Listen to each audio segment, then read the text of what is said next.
नमस्कार, किसान समाचार में आप सभी का स्वागत है। मैं हूं आपके साथ गवीश द्विवेदी। आइए सबसे पहले नजर डाल लेते हैं हेडलाइंस पर।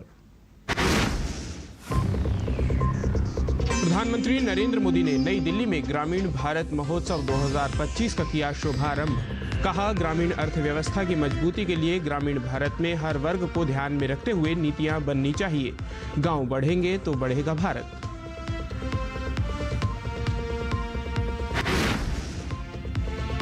कृषि मंत्री शिवराज सिंह चौहान ने कहा, फसल बीमा के माध्यम से मिलने वाले मुआवजे के बीच के अंतर को कम करने के लिए अब उपग्रहों के माध्यम से नुकसान को किया जाएगा सर्वेक्षण। कहा, प्याज की खरीद को सुविधाजनक बनाने के लिए भी वैकल्पिक व्यवस्था जल्द की जाएगी स्थापित।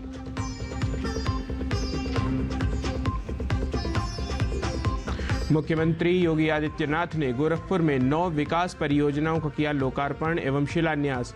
मुख्यमंत्री ने 7 किसानों को ट्रैक्टर किए वितरित। सरकार ने 50 से 80% तक कृषि यंत्रों पर किसानों को मिल रहा है अनुदान।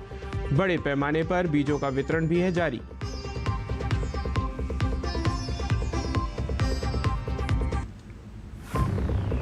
प्रधानमंत्री नरेंद्र मोदी आज नई दिल्ली स्थित भारत मंडपम में आयोजित ग्रामीण भारत महोत्सव में शामिल हुए।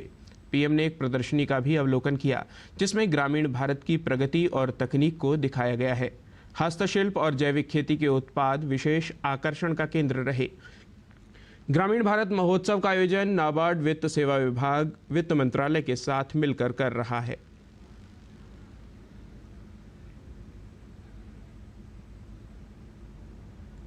इस अवसर पर प्रधानमंत्री नरेंद्र मोदी ने कहा कि ग्रामीण इलाकों को हाईवे और एक्सप्रेस वे के साथ जोड़ा जा रहा है।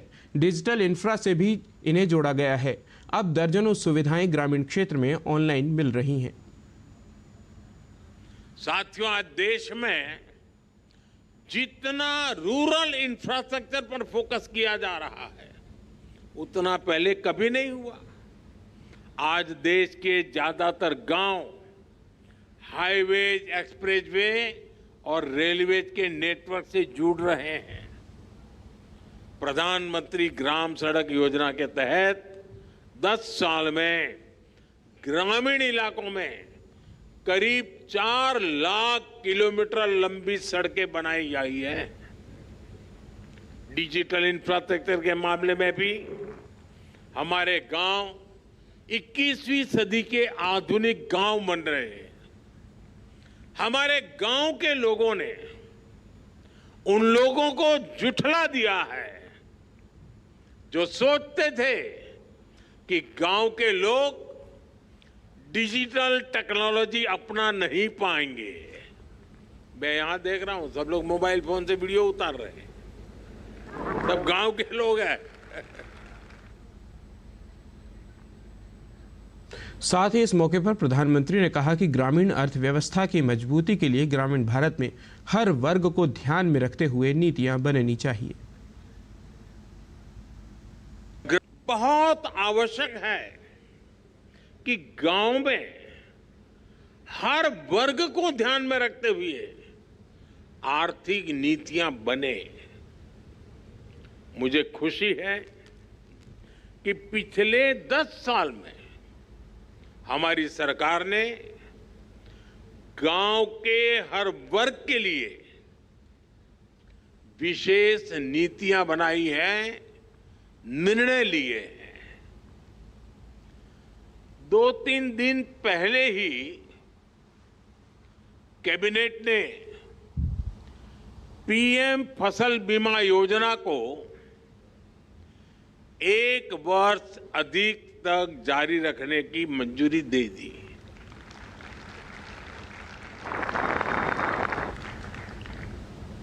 डीएपी दुनिया में उसका दाम बढ़ता ही चला जा रहा है, आसमान को छू रहा है। अगर वो दुनिया में जो दाम चल रहे हैं, अगर उस हिसाब से हमारे देश के किसान को खरीदना पड़ता तो वो बोझ में ऐसा दब जाता किसान कभी खड़ा ही नहीं हो सकता। लेकिन हमने निर्णय किया कि दुनिया में जो भी परिस्थिति हो, कितना ही बोझ न क्यों बढ़े, लेकिन हम किसान के सर पर बोझ नहीं आने देंगे और डीएपी में अगर सब्सिडी बढ़ानी पड़ी तो बढ़ा कर करके भी उसके दाम को स्थिर रखा है। हमारी सरकार की नीयत, नीति और निर्णय ग्रामीण भारत को नई ऊर्जा से भर रहे हैं।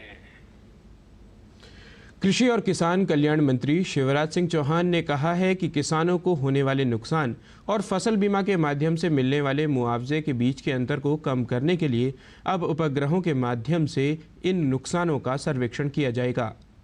महाराष्ट्र के नासिक में यशवंतराव चव्हाण महाराष्ट्र मुक्त विश्वविद्यालय के कृषि विज्ञान केंद्र में किसानों को संबोधित करते हुए कृषि मंत्री ने कहा कि जब प्याज या अन्य फसलों के दाम बढ़ने से लोगों की शिकायतें बढ़ती हैं, इसके कारण किसानों को मिलने वाली राशि में वृद्धि नहीं हो पाती है। बढ़ी हुई कीमतों का सबसे अधिक लाभ बिचौलियों को होता है। उन्होंने यह भी सुझाव दिया कि यदि किसान अपनी उपज दूसरे राज्यों में बेचना चाहते हैं तो परिवहन लागत केंद्र और राज्य सरकारों के बीच समान रूप से साझा की जानी चाहिए, जिसमें दोनों सरकारें 50-50% का योगदान देंगी। शिवराज सिंह चौहान ने बताया कि नेफेड जैसी एजेंसियों द्वारा प्याज की खरीद में अनियमितताओं की शिकायतें मिली हैं। उन्होंने यह भी कहा कि प्याज की खरीद को सुविधाजनक बनाने के लिए वैकल्पिक व्यवस्था स्थापित की जाएगी। कार्यक्रम के दौरान उन्होंने किसानों से बातचीत की और उनकी उपज के बारे में जानकारी हासिल की। केंद्रीय ग्रामीण विकास व कृषि एवं किसान कल्याण मंत्री शिवराज सिंह चौहान ने आज नई दिल्ली में राज्यों के ग्रामीण विकास मंत्रियों के साथ मंत्रालय की विभिन्न योजनाओं की समीक्षा बैठक की। इस बैठक में ग्रामीण विकास सचिव शैलेश कुमार सिंह और मंत्रालय के अन्य वरिष्ठ अधिकारी उपस्थित रहे। मंत्रालय के विभिन्न कार्यों की समीक्षा करते हुए शिवराज सिंह चौहान ने कहा कि यह नया साल हमारे ग्रामीण भारत और गांव के भाई बहनों के लिए सुख समृद्धि और रिद्धि सिद्धि लाए और हम उनकी जिंदगी में खुशियों के हम रंग भर पाएं। ग्रामीण भारत के विकास के बिना विकसित भारत नहीं बन सकता है। हमारा उद्देश्य तो भारत को वर्ष 2047 तक विकसित भारत बनाना है, जो प्रधानमंत्री नरेंद्र मोदी का विजन है। चौहान ने बताया कि दीनदयाल अंत्योदय योजना राष्ट्रीय ग्रामीण आजीविका मिशन अर्थात NRLM भारत में प्रवर्तित दुनिया का सबसे बड़ा महिला नेटवर्क है। मिशन ने 10 करोड़ ग्रामीण परिवारों के अपने लक्ष्य को प्राप्त कर लिया है।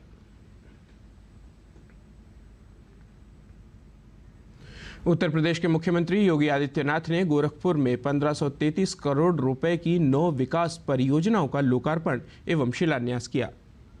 इस अवसर पर मुख्यमंत्री ने 7 किसानों को ट्रैक्टर वितरित किए और वहां लगे स्टॉलों का भी अवलोकन किया।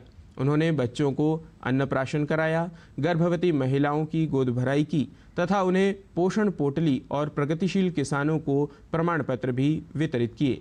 मुख्यमंत्री ने कहा कि गोरखपुर तथा पूर्वी उत्तर प्रदेश के अन्नदाता किसानों को ट्रैक्टर मिले हैं।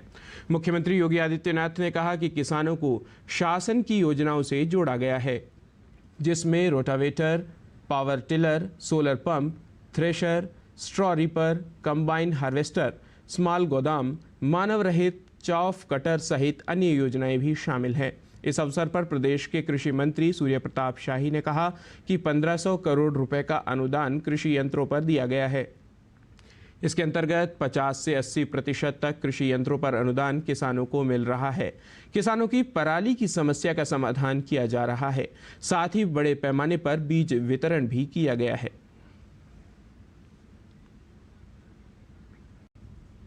देश में अधिक से अधिक किसान कृषि यंत्रों का उपयोग कर अपनी आमदनी बढ़ा सकें, इसके लिए कृषि विभाग द्वारा अलग अलग कृषि यंत्रों की खरीद पर अनुदान दिया जाता है। उन्नत कृषि यंत्रों के उपयोग से किसानों की मजदूरों पर निर्भरता कम होती है और समय पर वे कृषि कार्य पूर्ण कर सकते हैं। इस कड़ी में MP के खरगोन जिले में बीते 1 साल में कृषि अभियांत्रिकी विभाग द्वारा जिले के 5 हितग्राहियों को कस्टम हायरिंग योजना एवं 285 हितग्राहियों को ई कृषि यंत्र अनुदान योजना का लाभ दिया गया है। कस्टम हायरिंग योजना के अंतर्गत 10 से 25 लाख रुपए तक के प्रोजेक्ट पर वास्तविक लागत का 40% अनुदान दिया जाता है। इस योजना के अंतर्गत बीते एक वर्ष में जिले के 5 हितग्राहियों को लाभान्वित किया गया है। इस योजना से लाभान्वित होने वाले हितग्राही किसानों को किराए पर उन्नत कृषि यंत्र उपलब्ध कराए जा रहे हैं। इससे किसानों को उन्नत कृषि यंत्रों का लाभ मिल रहा है और कस्टम हायरिंग वाले हितग्राहियों को रोजगार भी मिल रहा है।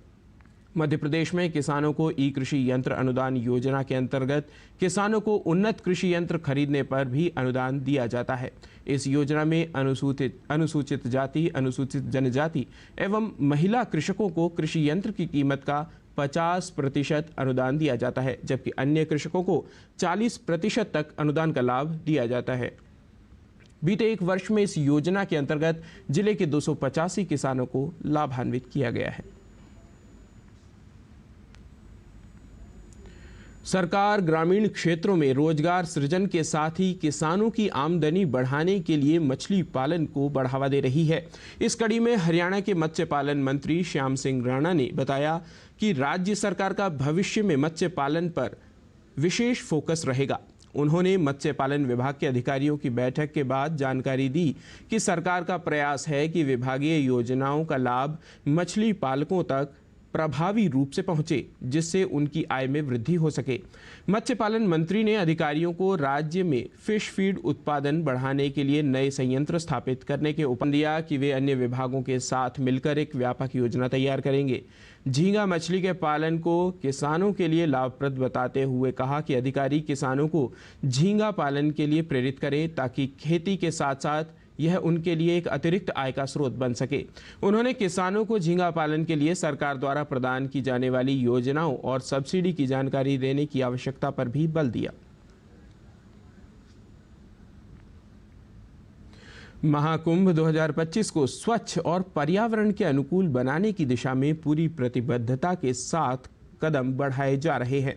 पर्यावरण संरक्षण की दिशा में एक ऐतिहासिक पहल करते हुए संतों के सर्वोच्च संगठन अखाड़ा परिषद ने भी महाकुंभ 2025 को स्वच्छ और प्लास्टिक मुक्त बनाने का संकल्प लिया है, ताकि महाकुंभ 2025 का आयोजन न केवल धार्मिक और सांस्कृतिक दृष्टिकोण से ऐतिहासिक हो, बल्कि वैश्विक स्तर पर स्वच्छता की दृष्टि से भी एक प्रेरक बन सके। महाकुंभ 2025 को हरित कुंभ बनाने का संकल्प। प्लास्टिक मुक्त कुंभ 2025, स्वच्छ महाकुंभ, भव्य महाकुंभ, पर्यावरण युक्त महाकुंभ। देश भर में एक थैला एक थाली अभियान। महाकुंभ 2025 को स्वच्छ और प्लास्टिक मुक्त और प्रदूषण रहित महाकुंभ बनाने के संकल्प के साथ देश भर में एक थैला एक थाली अभियान जारी है। इस अभियान के माध्यम से दान की गई थाली और थैली कुंभ मेले में सभी तीर्थयात्रियों को वितरित की जाएगी, ताकि कुंभ में आने वाले श्रद्धालु प्लास्टिक के उपयोग से बचें। मेला क्षेत्र में कपड़े का थैला और भोजन के लिए स्टील की थाली का ही उपयोग करें। इससे गंगा की पावन तपोस्थली और गंगा को दूषित होने से बचाया जा सकेगा।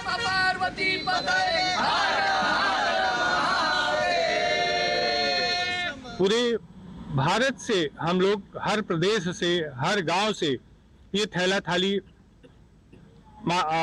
जनता के द्वारा संग्रहित किया जा रहा है और उनके द्वारा ये हमारे प्रयागराज में आ रहा है। महाकुंभ के लिए श्रद्धालुओं का संगम नगरी आगमन शुरू हो चुका है। लगभग 8 से 10 लाख श्रद्धालु तीर्थ नगरी प्रयागराज पहुंच चुके हैं। तीर्थयात्रियों का भी मानना है कि एक थैला एक थाली अभियान देश के प्रधानमंत्री और राज्य के मुख्यमंत्री जी के लक्ष्य स्वच्छ कुंभ, भव्य कुंभ, दिव्य कुंभ की धारणा को साकार करने वाला है। 26 फरवरी तक इस अभियान को चलाया जाएगा और जितने लोग आएंगे प्रत्येक व्यक्ति को हमारा ये प्रयास रहेगा कि उनको एक थैला थाली दिया जाए और उनको ये समझाया जाए कि कैसे आप यहाँ पे उत्सर्जित होने वाले कचरे को रोक सकते हैं। पूरे जो है महाकुंभ को, पूरे जो है गंगा मैया के नगर को, जो कि हमारा 45 दिनों तक जो है आयोजन चलेगा, इसको बिल्कुल स्वच्छ जो है बनाएं और अच्छे से बनाएं, जिससे हमारा पर्यावरण भी स्वच्छ रहे। थैला और थाली समस्त शिविरों में पहुँचाया जा चुका है और काफी शिविरों में पहुँचाना भी बाकी है। प्रयागराज में 13 जनवरी से शुरू होने वाले महाकुंभ में 40 से 45 करोड़ श्रद्धालुओं के शामिल होने की संभावना है। इतने लोगों के भोजन आदि से कई हजार टन प्लास्टिक कचरा मिलने की आशंका है। ऐसे में कुंभ नगरी में श्रद्धालुओं को थाली और थैली वितरित किए जाने से जहां गंगा को स्वच्छ रखा जा सकेगा, वहीं कुंभ नगरी को प्लास्टिक मुक्त बनाया जा सकेगा। इस तरह महाकुंभ 2025 का आयोजन न केवल धार्मिक और सांस्कृतिक दृष्टिकोण से ऐतिहासिक होगा, बल्कि वैश्विक स्तर पर स्वच्छता की दृष्टि से भी एक प्रेरक बन सकेगा। Bureau report, TD news. और आइए अब जान लेते हैं मंडी भाव को।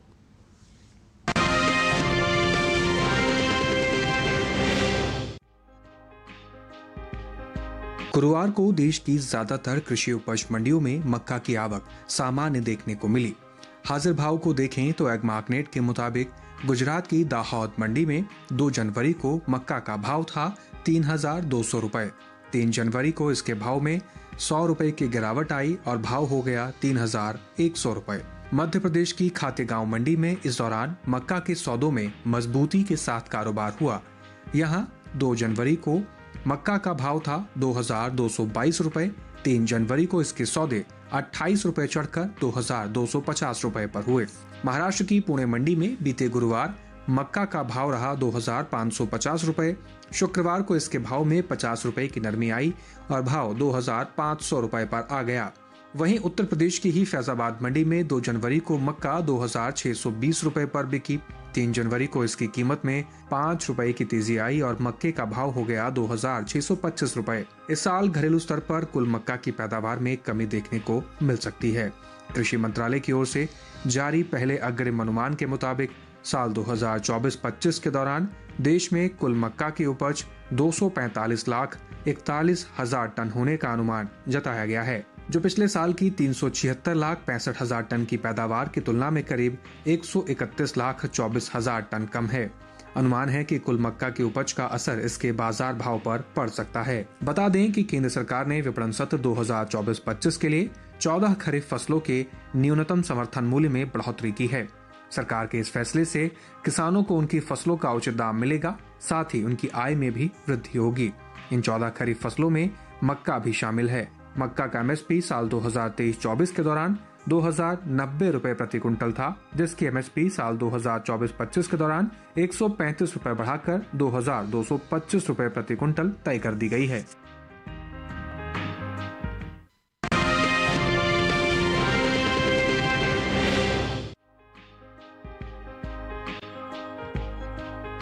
शुक्रवार को राजकोट मंडी में ज्वार के सौदे मजबूती के साथ हुए। वहीं पुणे और अमरावती मंडी में नरमी दर्ज की गई, जबकि जसदण मंडी में इस दौरान ज्वार के सौदों में कोई फेरबदल देखने को नहीं मिला। आवक पर नजर डालें तो इन दिनों देश की ज्यादातर मंडियों में ज्वार की आवक सामान्य है। हाजिर भाव की बात करें तो एग्मार्कनेट के मुताबिक गुजरात की जसदण मंडी में 2 जनवरी को सफेद ज्वार का भाव रहा 3,500 रुपए। 3 जनवरी को इसके भाव में कोई बदलाव देखने को नहीं मिला और भाव 3,500 रुपए पर बना रहा। जबकि राज्य की ही राजकोट मंडी में इस दौरान पीली ज्वार के सौदों में मजबूती के साथ कारोबार हुआ। यहाँ 2 जनवरी को पीली ज्वार का भाव था 2,255 रुपए। 3 जनवरी को इसके सौदे 85 रुपए चढ़कर 2,340 रुपए पर हुए। महाराष्ट्र की मुंबई मंडी में बीते 2 दिनों के दौरान ज्वार के भाव स्थिर रहे। यहाँ 2 और 3 जनवरी को ज्वार 4,400 रुपए पर बिकी। हालांकि महाराष्ट्र की ही पुणे मंडी में 2 जनवरी को ज्वार का भाव था 4,800 रुपए। 3 जनवरी को इसके भाव में 100 रुपए की गिरावट आई और भाव हो गया 4,700 रुपए। वहीं अमरावती मंडी में बीते गुरुवार ज्वार 1,875 रुपए पर बिकी। शुक्रवार को इसके भाव में 25 रुपए की नरमी आई और भाव हो गया 1,850 रुपए। कृषि मंत्रालय की ओर से साल 2023-24 के लिए अंतिम अग्रिम अनुमान को जारी किया गया है, जिसके मुताबिक साल 2023-24 के दौरान कुल ज्वार की पैदावार में 9,23,000 टन की बढ़त देखने को मिल सकती है, जिसका असर ज्वार के बाजार भाव पर भी पड़ सकता है। ताजा आंकड़ों पर नजर डालें तो साल 2023-24 के दौरान ज्वार की कुल उपज 47,37,000 टन होने का अनुमान जताया गया है, जबकि बीते साल की समान अवधि के दौरान ज्वार की पैदावार 38,14,000 टन थी। वहीं केंद्र सरकार ने विपणन सत्र 2024-25 के लिए 14 खरीफ फसलों के न्यूनतम समर्थन मूल्य में बढ़ोतरी की है, जिसमें ज्वार भी शामिल है। सरकार के इस फैसले से किसानों को उनकी फसलों का उचित दाम मिलेगा, साथ ही किसानों की आय में भी वृद्धि होगी। साल 2023-24 में हाइब्रिड खरीफ ज्वार की एमएसपी 3,180 रुपए प्रति क्विंटल थी, जिसे साल 2024-25 के दौरान 191 रुपए बढ़ाकर 3,371 रुपए प्रति क्विंटल तय कर दिया गया है। वहीं मालदंडी ज्वार की एमएसपी में 196 रुपए का इजाफा हुआ।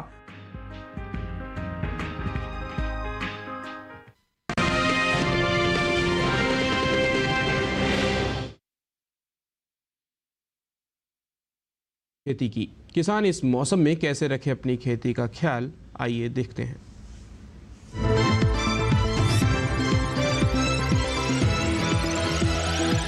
नमस्कार, आप देख रहे हैं डीडी किसान। मैं हूं एआई कृष और आज हम अरुणाचल प्रदेश, असम, मेघालय और नागालैंड में होने वाली खेती किसानी से संबंधित सलाहों के बारे में पूरी जानकारी देंगे। अरुणाचल प्रदेश में मटर, आलू और सरसों के खेतों में ज़रूरत के हिसाब से सिंचाई करें। अरुणाचल प्रदेश में इन दिनों अत्यधिक नमी और ओस से होने वाली ठंड की वजह से फसलों में फफूंद जनित रोग हो सकता है। रात के समय पड़ने वाली ओस और ठंड की वजह से मटर की फसल में फूल या फली आने के दौरान कोमल फफूंद और पाउडर रूपी फफूंद का खतरा बढ़ने का डर है। ऐसे में किसानों को सलाह है कि वो लगातार अपने खेतों में जाकर फफूंदी रूपी संक्रमण और रोगों की निगरानी करते रहे। असम की बात करें तो यहाँ पिछले दिनों पड़ने वाले घने कोहरे और रात के कम तापमान की वजह से राई और सरसों की फसल में एफिड्स का संक्रमण हो सकता है। एफिड्स पौधों के रस को चूसने वाले कीट होते हैं जो पौधों को नुकसान पहुंचाते हैं। इसके संक्रमण से पौधों पर बहुत बुरा असर पड़ता है। इसकी वजह से पत्तियां पीली पड़कर झड़ जाती है, पौधे कमजोर पड़ने के साथ बौनेपन का शिकार हो जाते हैं। अगर इस तरह का संक्रमण दिखाई दे तो विशेषज्ञों की सलाह से दवा का छिड़काव करें। वहीं मेघालय में मटर की फसल को पाले और कम तापमान से बचाने के लिए रात के समय सिंचाई करें। इसी तरह नागालैंड में भी मटर, आलू, सरसों और राई की फसल को पाले से बचाने के लिए सिंचाई करें। इतना ही नहीं, फसलों को पाले से बचाने के लिए पुआल, सूखी घास, लकड़ी का चूरा या सूखे पत्तों की मदद से मल्चिंग करें। इसी तरह कृषि और किसानों से जुड़ी हर महत्वपूर्ण जानकारी के लिए हमारे साथ जुड़े रहिए और देखते रहिए डीडी किसान। धन्यवाद।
किसान समाचार में आज इतना ही। हमें दीजिए अनुमति। नमस्कार।